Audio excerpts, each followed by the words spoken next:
Hey guys, it's been a long, cold winter for many of us, but the warm weather is coming. It's right around the corner. You know what that means. It's time to put away the flannels, the hoodies, the sweatpants. You're going to start wearing tank tops, shorts, tight t-shirts, showing off that body. So you want to get rid of the body fat, get nice and lean, a summer cut, get ripped and shredded. How do you do it? It's not that difficult. It's not brain surgery, guys. Let's go through the 5 steps. Number 1, can eliminate junk food and fast food. You know the foods that you've been eating all winter, for many of us, they're not good. They're not good for your body fat. Donuts, cookies, cake, ice cream, sugary cereal, things like that. Fast food.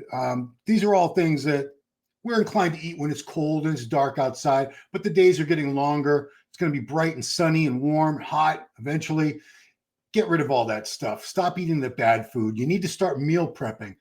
What meal prepping is, for those of you who don't know, most of you do, it's just cooking food, clean, good, nutritious food in mass quantities at once so that you have it readily available. The reason a lot of us make bad choices, poor choices with food, is because that's what's readily available. We haven't prepared ahead of time to have the right food there when we need it, when we're hungry. So what do we go for?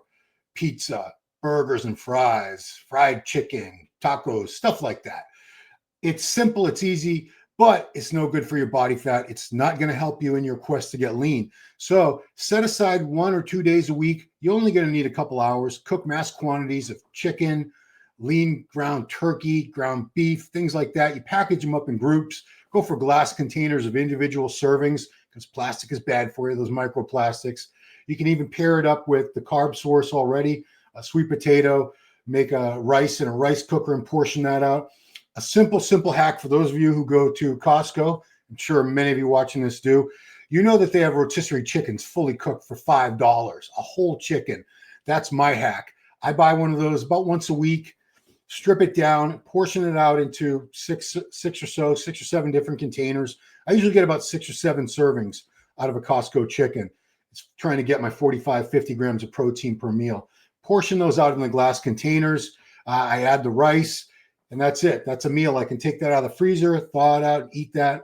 And you have those ready to go when you need them. And you're not going to make poor food choices because getting ripped and shredded, it's all about eating clean. So start eating cleaner. Next thing is cutting your carbs and your calories.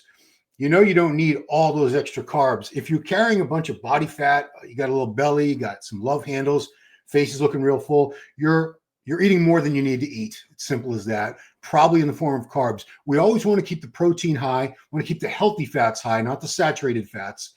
But the easiest way to do this is to start taking your carb intake down. Personally, when I'm really trying to get cut and shredded, like when I was dieting for shows or even for summer cut, which I'm pretty much starting now, I take in most of my carbs before the workout and after the workout. Rest of the day, they're very minimal. Last meal of the day typically has 0 carbs. You're always going to be on this spectrum. It's a scale, carbs in versus carbs out. Or, I'm sorry, calories in.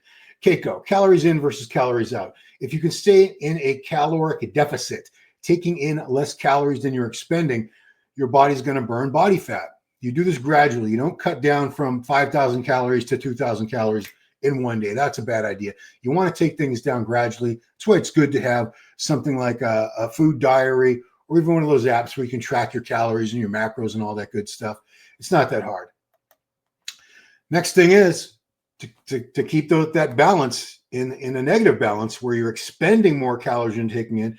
You want to expend more calories in the form of cardio. A lot of us don't like cardio. We didn't sign up for that when we started bodybuilding, weight training. We just want to get big and jacked. Sure, we like that veiny, shredded look with the six-pack and abs, but very few of us want to do the cardio that comes along with it.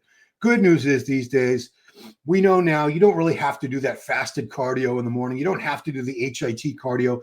Calories burned are calories burned. So if you're burning 300 or 400 calories after your workout, it's really no different than burning 300 or 400 calories first thing in the morning, except when you do that in the morning, you're starving and you are running the risk of losing muscle mass. So you can do your cardio right after your weight training. It doesn't have to be super intense. You just have to take a little bit longer if you want to burn the same amount of calories, not going as fast. You could sprint into the HIIT.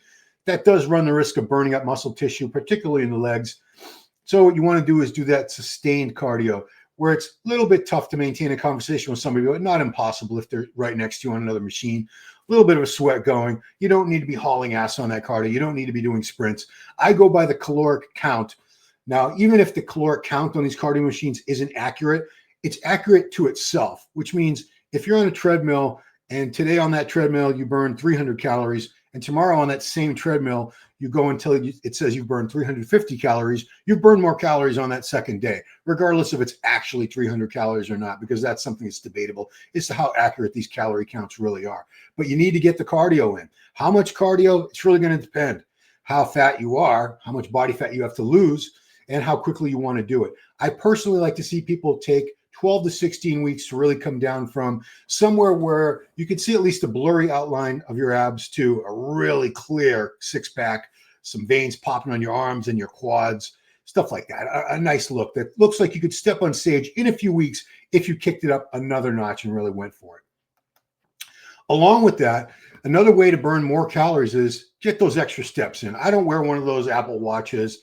I don't worry about how many steps I take, but what I do when I'm trying to burn more calories and get a little more extra cardio in, do sneaky things. Like if I'm parking somewhere, I'll park at the far end of the parking lot just to walk a little further back and forth to get into Walmart or wherever I'm going. Or if I need to run a couple local errands, I live about a mile away from my bank, about a mile away from my post office. I'll just walk there and back instead of taking my car. Yeah, it's a 2-minute drive. It takes me about 15 minutes, 10 to 15 minutes each way at a brisk walk. I'll do that and I'm getting more cardio in. So that way I don't have to do the boring cardio at the gym. But cardio doesn't have to be that boring anymore. You all have one of these. You can watch videos while you're doing cardio. You can listen to your favorite music, podcasts, anything you want. It doesn't need to be boring like it was back in the day. Back in the day, we had, a Discman with a CD player, and we had one disc that we had to be committed to for the whole workout. You guys can pick and choose, watch, listen to whatever you want. And again, you don't have to be hauling ass and sprinting a storm on your cardio. Nice sustained pace, going for a caloric total rather than a time and an effort. So what I like to do is ramp it up. So maybe as you're starting your cut, you can go for 300 calories of cardio a day, burned, expended. And as the weeks go by, you can gradually add another 25 or 50. So eventually you're burning 600-700 calories a day in cardio. Take a day off, do that 6 days a week. And by summertime, the fact that you're eating cleaner and you're expending so many more calories with this cardio, the body fat has to come up. It has no choice. Last thing I want to talk about is you need to make a commitment.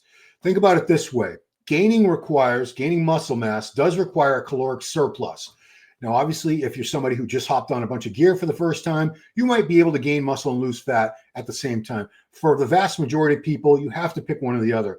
It's like trying to go east and west at the same time. You're just going to be stuck in the middle. You're not going to be getting much leaner. You're not going to be getting much bigger because you're really not committing to either one. So you should have used this off season to build muscle mass, get bigger and stronger, make those improvements to the physique you wanted. Now it's time to focus on maintaining the muscle. You're eating a high protein diet. You're still doing your weight training. You're preserving all that muscle tissue, but now you're taking the carbs and the calories down. You're increasing your cardio, and you're going to take that body fat away, reveal that nice sculpted physique for the beach, the pool, whatever it is you want to look good for. Summertime is a perfect time to show off the body that you work so hard for. For a lot of us who live in places that are cold for 5-6 months out of the year, it's a brief window. So you don't want to miss out on it. And you have to get started now. You can't wait much longer. It's already almost March as I'm doing this video.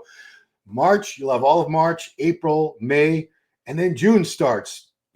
3 months. You have about 12 weeks if you want to be in great shape by June.